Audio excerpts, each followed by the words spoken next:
కమ్మని చరితము రాదామంటే కవి వాల్మీకి కానయ్యా కమ్మని చరితము రాదామంటే కవి వాల్మీకి కానయ్యా గానముతో కొలవాలంటే ఘన త్యాగయ్యను కానయ్యా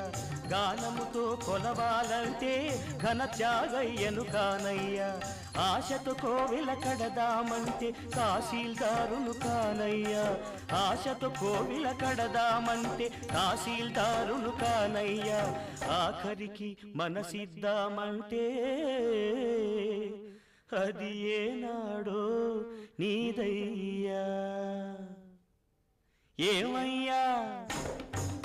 ఏమయ్యా ఓ రామయ్యా ఎలా సేవించాలయ్యా నిన్ను ఏమని కీర్తించాలయ్యా ఏమయ్యా